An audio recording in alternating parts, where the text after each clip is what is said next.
Sup, you beautiful bastards? Hope you're having a fantastic Friday. Welcome back to the Philip DeFranco Show. And if you are new here on Fridays, we do something a little bit different. I cover viewer-requested stories from the week, stories we were going to put into the show but had to be cut for time, or we never got to filming it so that we could be on time. Also, if you're wondering why I'm wearing this shirt, it's because I shot it on Thursday. So with that said, let's jump into our first story of the day. And the first thing I want to talk about today, and this is a story that's been requested all week, is Sarah Hyland has come under fire. Sarah Hyland, of course, the actress of Modern Family fame. On Sunday night, Sarah Hyland posted a video for InStyle as part of this year's After Party Elevator series. She was the first of many celebrities that participated this year, and while other videos from InStyle showed celebrities posing with their award, drinking champagne, even highlighting the Time's Up initiative, Sarah Hyland's was different. She posted the following video with the caption, 2018 starting off great. Tip number 1, when you drink alone, drink with John the Bellhop at InStyle magazine party. And this is the video.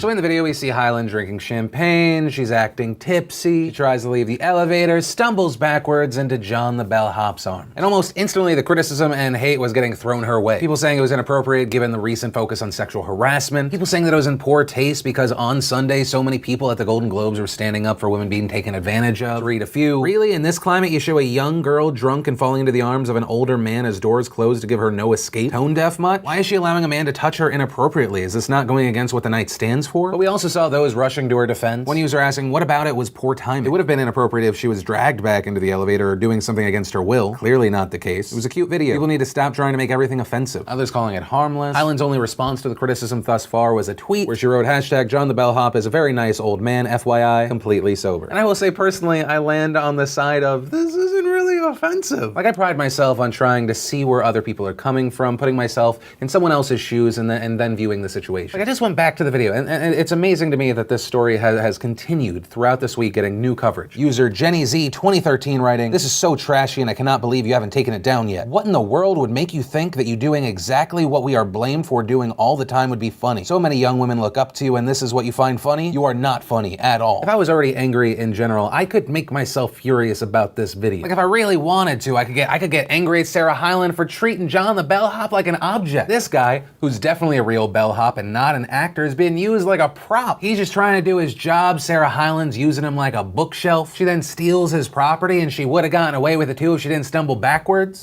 into the man she just robbed and used as an object. And I think in general there is a reason to be outraged about many things in our society, many of the things that are trying to be addressed by so many movements right now. But when you waste, and I really do believe it's waste your energy hating on a situation that like this, I think it's a goofy, stupid video. When you waste so much energy on that and it takes you away from the real causes I think that you honestly do care about. I don't think it helps your cause, and I think it takes away from people taking you seriously. But, of course, that's my opinion, and I'll pass the question off to you. What are your thoughts around this? Then let's talk about a viewer-requested story. People asked me to respond to Polygon's article. Pewdiepie is using Logan Paul's drama to repair his own reputation. Polygon just doing what they do best and somehow making a story about Pewdiepie. And it goes into commentary about how Felix, who initially came up as a massive gaming YouTuber, is now often a commentary YouTuber. And then they write, Pewdiepie is also using his React videos as a way, joking or not, to argue that he should be granted the same level of immunity that he feels Logan Paul has been given. Pewdiepie saying, it seemed like I gotten a lot more shit for a lot less, and like I said, I don't think he should have any sort of repercussion or whatever from YouTube, but at the same time, hashtag bring back scare Pewdiepie. And it ultimately closes, as Pewdiepie continues to help YouTube profit from the worst behavior of its biggest stars, he keeps the cycle of fame that got us and him here in the first place. And I skimmed the explanation of the article, you can go, I'll link to it down below. What I would say is a few things. One, Pewdiepie has been a commentary channel for a while now. It's just inherently interesting to a lot of people to see what one of the largest YouTubers in the world thinks on something, especially if it's around the community. Two, the headline, he's using this drama to repair his own reputation. No, I don't see that as what he's doing. I think he's commenting on the treatment of another YouTuber that's in a similar, I would argue, a worse situation, and how at the time he recorded that video, it seemed like he was getting so much less shit. Unlike Felix at that time, Logan Paul was still part of Google Preferred ads, and many, including myself, were drawing comparisons to the treatment of Felix and Logan. And the third thing of kind of blaming Pewdiepie for talking about this and keeping it relevant and giving people more subscribers because he's talking about it, you could easily make that argument about when Polygon or any other news site talks about a messed up situation. When you talk about it, whether it's in a good light or a bad light, you are bringing this person's face to people that had not seen it yet. And MatPat made a video about this the other day and really hit it on the head. When all these news websites jump on the outrage train and then they embed the video of the thing that is so horrible and wrong. Because of YouTube's algorithm, it makes it far more likely that the video is going to go to top trending on YouTube, and then more people become aware. Everyone is a part of that problem. But in general, I just felt it was a kind of pointless article. But there you go, that's my response. And then let's talk about the update around that Louisiana teacher situation. So we talked about it earlier this week, but on Monday night, the Vermilion Parish School System had a meeting where they were discussing a new contract for their superintendent. The contract included a $38,000 raise for the superintendent, and some people had issue with that. Dacia Hargrave was recognized to speak before and after the vote took place. When she was recognized after, she was told her comments were out of order, and then while the superintendent was speaking to her, she was removed by an officer. Once out of the room, there is a scuffle, and the officer forcibly arrests Hargrave. What are you doing? What are you doing? Don't. Can you explain? Are you kidding me? Stop resisting. I am not. You just pushed me to the floor. Sir, hold on. I am way smaller than you. And she ended up being charged with remaining after being forbidden and resisting an officer. She was bonded out. The school board said they're not going to press charges. Yesterday, the Louisiana Association of Educators posted a video from Hargrave where she thanks the public for their support and urges people to speak out. And I'd like to thank my community, my students, my fellow coworkers and educators.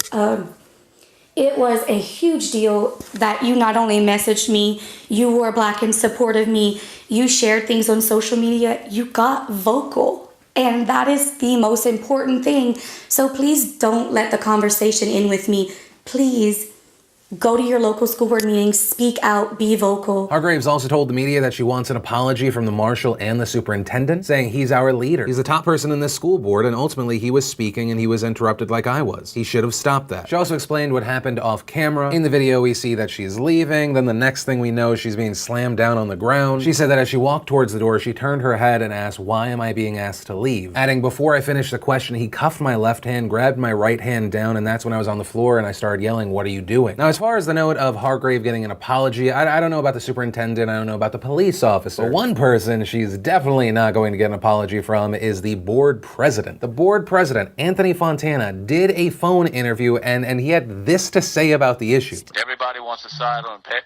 Oh, the poor little woman, she got thrown out. Well, she made a choice. She could have walked out. And nothing would have happened. Then in a separate comment, adding, she was interrupting the board meeting. She wouldn't allow that to happen in a classroom, and now she's going to pull that stunt? A board member was getting ready to speak when she cut into him. That's when the officer acted. I think he acted properly. Okay, so there are a few problems all around. One, I want to say, Anthony Fontana, you, sir, are a cunt. Oh, the poor little woman. Oh, good, someone that has power being dismissive. Two, the note of she wouldn't allow that in a classroom. I have a feeling that her middle schoolers probably wouldn't be forcibly arrested by someone. Especially three, when she was having a back and forth with someone on the board after having just been recognized. And so where we are right now, the governor of Louisiana has said this is a very unfortunate situation, saying there's going to be an investigation. Also conducting an investigation, you have the ACLU, along with the Louisiana Association of Educators. And so to Anthony Fontana and any of the other dipshits on that board that agree with Fontana, I have this to say. It's not about her being a woman, it's about there being a person trying to speak on an unjust situation. In a situation where there are many allegations of corruption. You have someone trying to be peaceful and engage in this democracy and they get shut down by law enforcement. And it's just a disgusting abuse of power. Then let's talk about Shithole Gate. Literally no one else is calling it that. I just wanted to say Shithole Gate. According to the Washington Post, Thursday in the Oval Office when lawmakers floated the idea of restoring protections for immigrations from Haiti, El Salvador, and African countries, this is part of a bipartisan immigration deal. Trump reportedly said, according to multiple sources, why are we having all these people from shithole countries come here? Trump then suggesting that the United States should instead bring more people from countries like Norway, whose prime minister he met with on Wednesday. The president then suggesting he would be open to more immigrants from Asian countries because they help the United States economically. Then saying, why do we need more Haitians? Take them out. The Associated Press also reported on this. And soon after, the White House responded to this report saying, certain Washington politicians choose to fight for foreign countries. President Trump will always fight for the American people. The president will only accept an immigration deal that adequately addresses the visa lottery system and chain migration, two programs that hurt our economy and allow terrorists into our country. And then there's some more stuff, but none of it's denying the comment. And the statement goes on, but if you paid attention, at no point do they say the president of the United States did not say this. They don't, and the fact is, most people that heard this news went,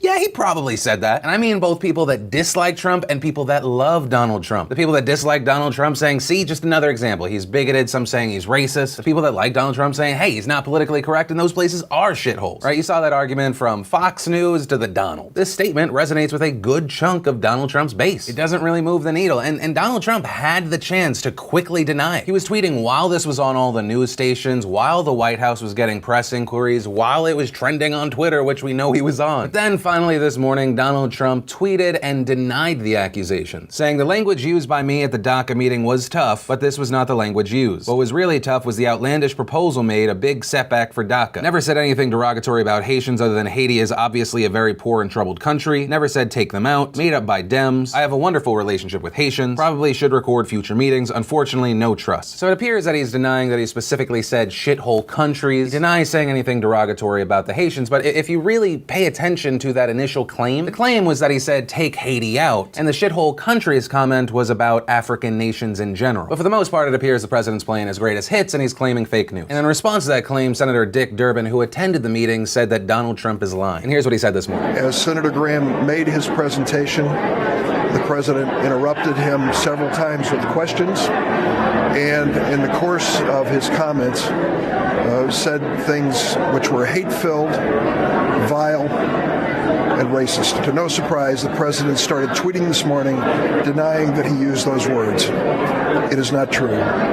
He said these hate-filled things, and he said them repeatedly. And then he went on when we started to describe the immigration from Africa that was being protected in this bipartisan measure. That's when he used these vile and vulgar comments, calling the nations they come from shitholes.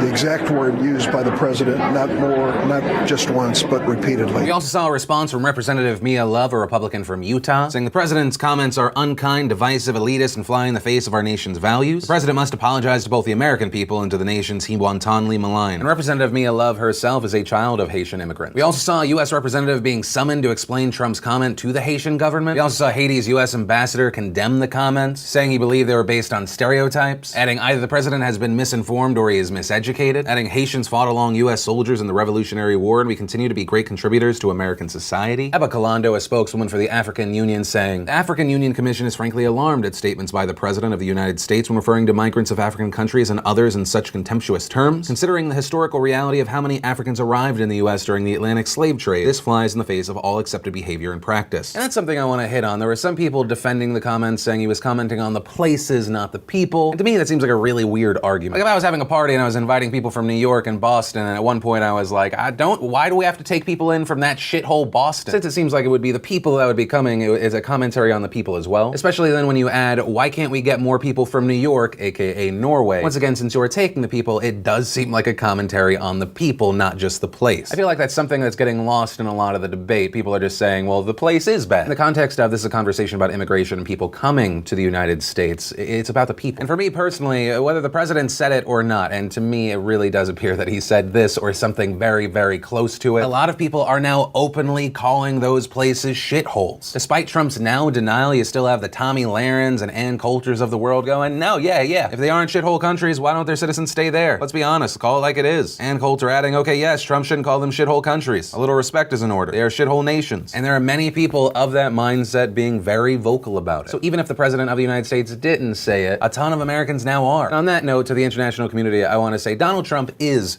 my president, but he does not speak for me. Right? This is something that even our Secretary of State Rex Tillerson has had to say in the past. Donald Trump speaks for himself. The president speaks for himself, Chris. There are people in this country that agree with that sentiment, but they are not the majority. That's where I'm going to end that one. I'd love to know your thoughts on this, whether you're left, you're right, whatever. What do you make of the situation and how do you feel about it? And that's actually where I'm going to end today's show. And remember, if you liked this video, you like what I try and do on this channel, hit that like button. If you're new here, hit that subscribe button. Make sure you don't miss these daily videos, which actually, if you did miss yesterday's show, you want to catch up, click or tap right there to watch that. Or if you need something a little lighter, want to watch the newest behind the scenes vlog, click or tap right there to watch that. But that said, of course, as always, my name is Philip DeFranco. You've just been filled in. I love yo faces, and I'll see you Monday.